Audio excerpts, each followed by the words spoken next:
Bienvenue dans les chroniques du sexisme ordinaire, le podcast qui débusque le sexisme dans les moindres recoins. Je m'appelle Marine Pétroline et avec vous, je passe à la loupe des sujets pas si anodins. De la taille des poches de pantalon au calcul du PIB. Car si le diable est dans les détails, le patriarcat aussi. Ici, pas de longs discours, du concret, des faits, le tout avec humour. Épisode 9, chez le médecin.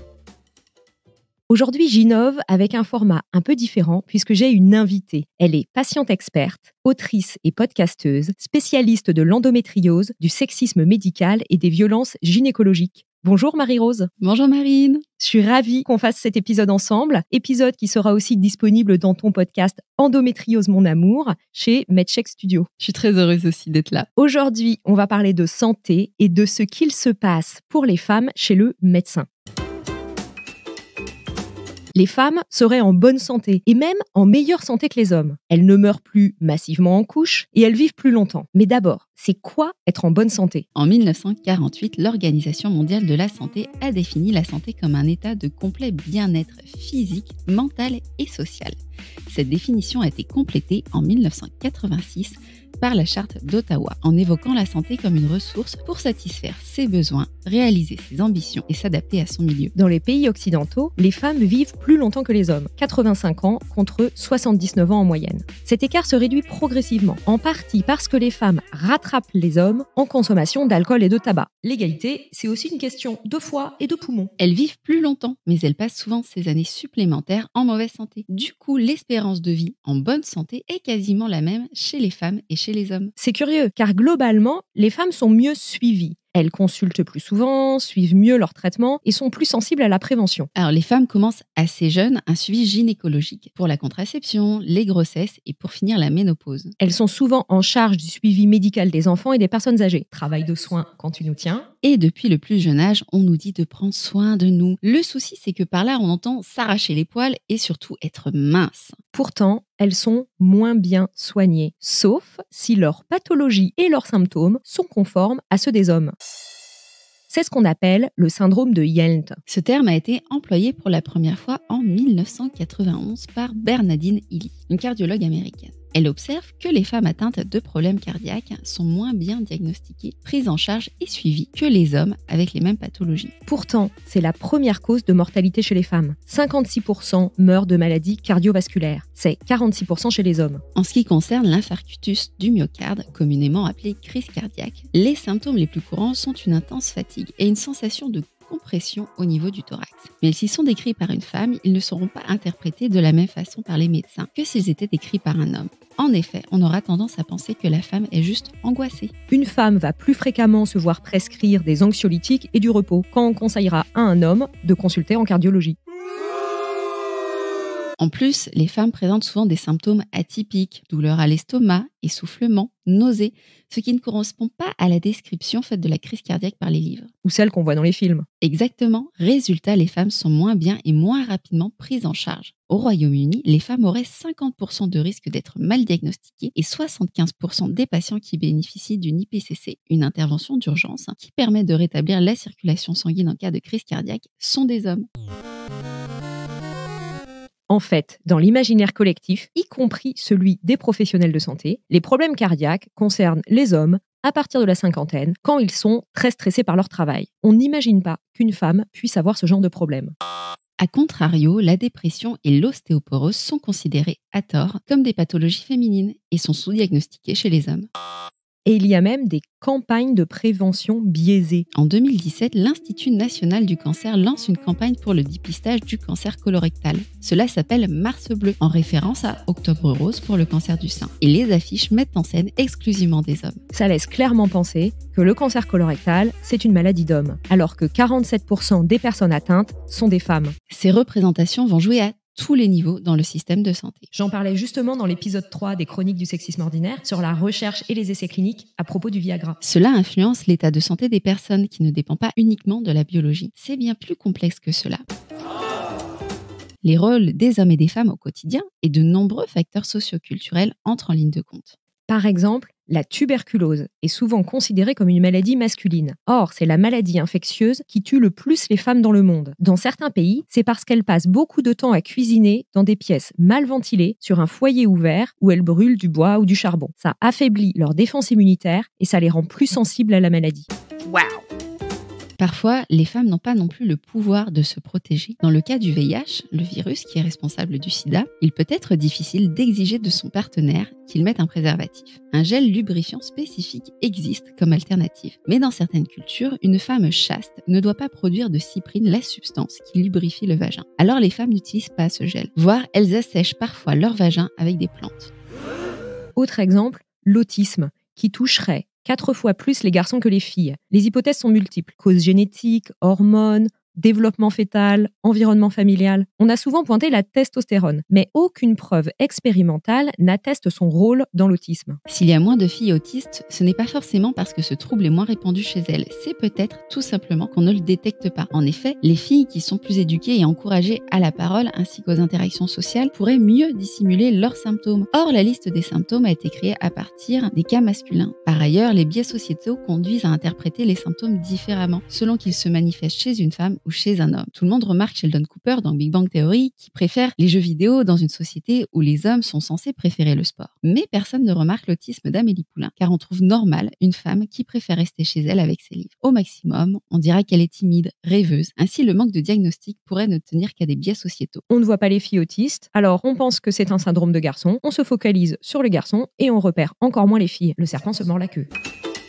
Face à la douleur, hommes et femmes ne réagissent pas de la même façon. À ce jour, on n'a trouvé aucune différence physiologique qui l'expliquerait. Ces différences sont plutôt le résultat de constructions sociales qui influencent nos ressentis et l'expression de la douleur. En effet, les êtres humains expriment différemment leur souffrance. Les femmes, supposées vulnérables, s'autorisent plus facilement à exprimer leur douleur physique ou psychique. Ou alors, elles serrent les dents pour ne pas entendre une fois de plus qu'elles sont chochottes. Par contre, on attend des hommes qu'ils encaissent.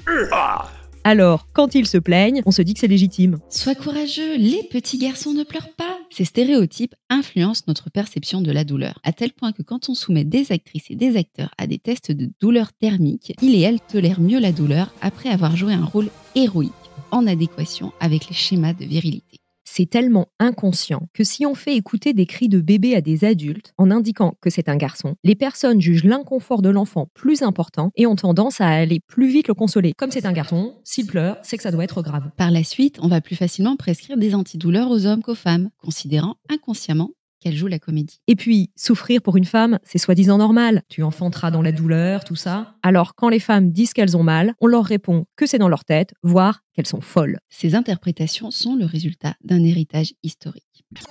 Avant le XVIIIe siècle, dans la lignée de la pensée antique, on considère les femmes comme des hommes ratés. Les organes des hommes et des femmes seraient les mêmes, mais configurés différemment. Ainsi, le vagin serait un pénis intérieur. Les différences visibles seraient le résultat de tempéraments différents chez les hommes et chez les femmes. En gros, ça serait la même pâte à gâteau, dans le même moule, mais cuite dans un four différent. Puis arrive la science dite moderne et les lumières. Lumière qui n'éclairait pas tout le monde, à commencer par les femmes. On pense alors que hommes et femmes sont fondamentalement différents. Et pas issus d'un même moule avec des cuissons différentes. Il y aurait une nature féminine qui rend irrémédiablement les femmes incapables et inférieures.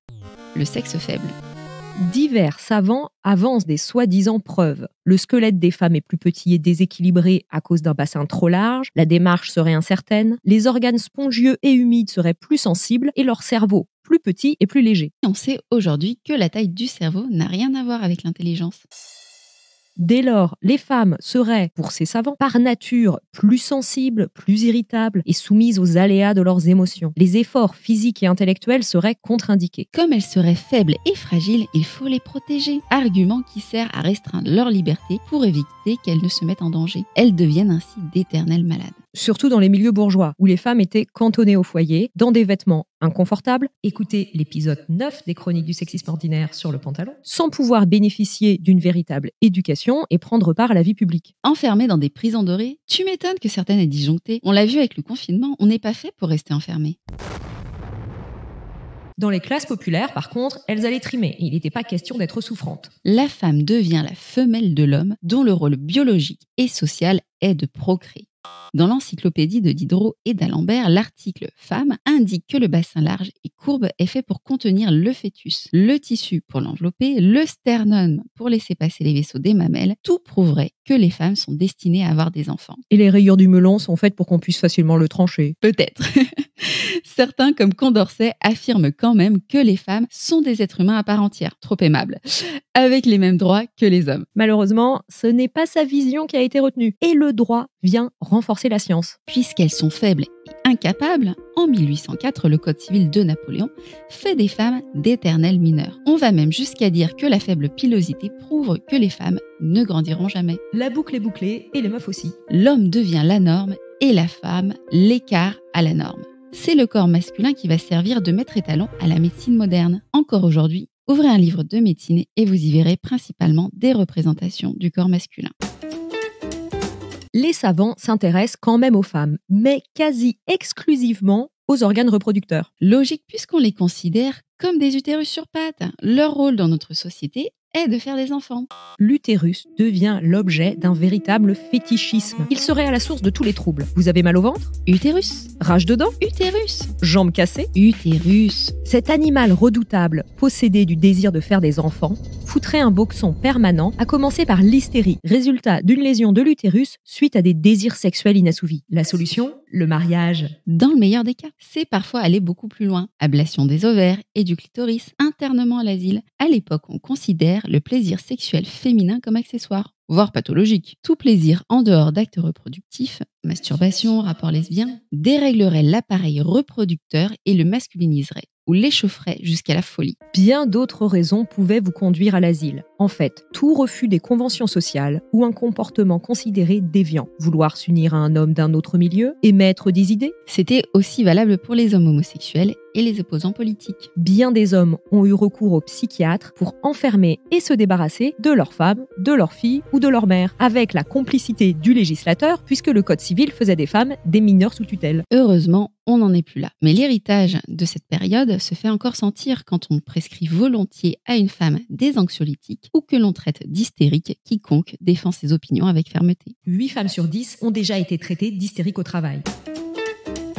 Dans tout ce système de santé, sans surprise, certaines pathologies féminines sont peu étudiées, mal connues et par conséquent mal soignées. L'exemple caractéristique, c'est l'endométriose, que tu connais bien Marie-Rose. Et oui, je suis moi-même atteinte d'endométriose. Et un médecin m'a dit, le plus sérieusement du monde, « Mais non, vous n'avez pas d'endométriose. C'est votre utérus qui se rebelle contre votre non-désir d'enfant. Il vous fera souffrir jusqu'à ce que vous lui offriez un embryon fécondé. » La bonne vieille théorie de l'utérus, animal redoutable qui veut à tout prix posséder un bébé. Mais c'est quoi, en fait, l'endométriose ? L'endométriose est une maladie qui se manifeste par des amas de tissus semblables à de l'endomètre, ce que l'on appelle des lésions, et qui vont causer des dégâts là où elles se trouvent dans le corps. Le plus souvent, cela se manifeste par de violentes douleurs pendant les règles, mais il existe une multitude de symptômes. Quand on consulte, on nous répond souvent que c'est dans notre tête, on est douillette. Le fameux « avoir mal pendant ses règles, c'est normal ». Bah oui, c'est exactement ça. Même lorsqu'il y a des examens poussés, il y a des erreurs de diagnostic, car très peu de radiologues sont formés à reconnaître les lésions d'endométriose. Résultat, la dernière étude démontre que le délai de diagnostic est de 10 ans. C'est un exemple typique du déni de la douleur chez les femmes et de l'errance médicale qui s'ensuit. Cette maladie n'est pas ou très peu enseignée car on considère que de toute façon, les femmes ont toujours mal au ventre. Depuis quelques années, tous les étudiants en médecine entendent parler de l'endométriose. Mais il reste encore beaucoup à faire pour qu'ils connaissent réellement cette maladie complexe et protéiforme. Malheureusement, il n'y a pas que le sexisme qui pose problème. Si vous êtes pauvre, racisé et ou grosse, vous serez encore plus mal soigné. Globalement, précarité rime avec mauvaise santé. La surmortalité en Seine-Saint-Denis lors de la pandémie de Covid-19 l'a bien montré. L'accès aux soins est difficile pour des raisons de coût, mais aussi de disponibilité des structures. Les déserts médicaux touchent avant tout les pauvres. Et 70% des travailleurs pauvres sont des femmes. Elles exercent des emplois pénibles, caissières, aides-soignantes, dans des conditions précaires, souvent en horaire décalé, avec du temps partiel subi. Résultat, problèmes de sommeil, stress chronique, alimentation déséquilibrée, troubles musculo-squelettiques, mal au dos, tendinite. Elles sont délaissées par la médecine du travail. Parmi les femmes salariées, 8,5% n'ont jamais bénéficié de visite, contre 4% des hommes. Les maladies professionnelles reconnues et les études sur la pénibilité concernent surtout les métiers masculins. Une même maladie professionnelle sera plus facilement reconnue chez un homme employé du bâtiment qui porte des charges lourdes que chez une femme de chambre qui se plie en deux pour faire des lits et nettoyer des baignoires. Les femmes précaires développent des pathologies non repérées et non traitées qui accentuent encore cette précarité, en particulier les femmes âgées. Après 75 ans, il y a 2 fois plus de femmes pauvres que d'hommes pauvres. Si vous êtes racisé, c'est encore pire. Aux États-Unis, le taux de mortalité maternelle est particulièrement élevé dans l'ensemble de la population. Mais une femme afro-américaine a 243% plus de chances de mourir d'un problème lié à la grossesse qu'une femme blanche.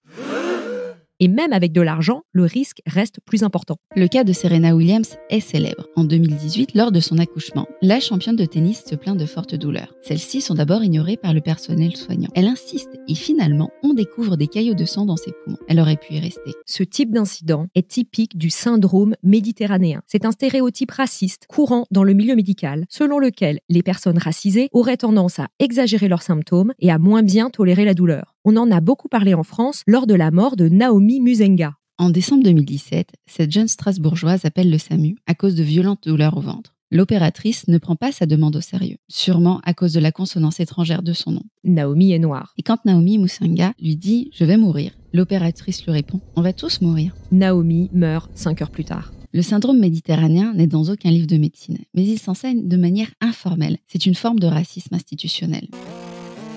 Quand on est en surpoids, les médecins ajoutent une couche de stéréotypes et consulter peut devenir un calvaire. Une étude publiée en 2015 dans le British Journal of Obesity montre que les professionnels de santé ont tendance à considérer les personnes obèses comme moins responsables et plus agaçantes. Les remarques désobligeantes, parfois carrément violentes et cruelles, sont légion. J'en parlais dans un épisode d'Endométriose Mon Amour, car la grossophobie touche aussi les personnes atteintes d'endométriose. Si vous venez par exemple avec un rhume, on va sûrement vous parler de comorbidité et vous dire de faire un régime. Bref, on vous ramène immédiatement à votre poids. Et puis, il n'y a pas de matériel adapté. Par exemple, les brassards pour prendre la tension sont trop petits. Résultat, certaines personnes grosses ne consultent plus et développent des maladies qui seront diagnostiquées trop tardivement.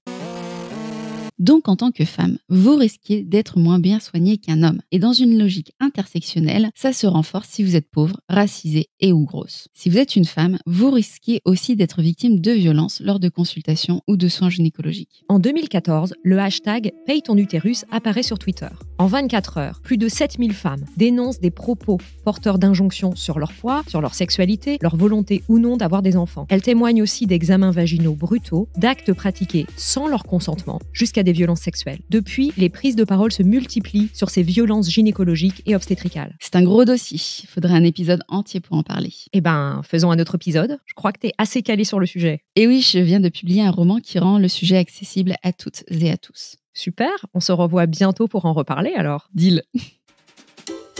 Merci d'avoir écouté cet épisode. Si vous voulez aller plus loin, je vous conseille le livre « Femmes et santé, encore une affaire d'homme » de Muriel Salles et Catherine Vidal.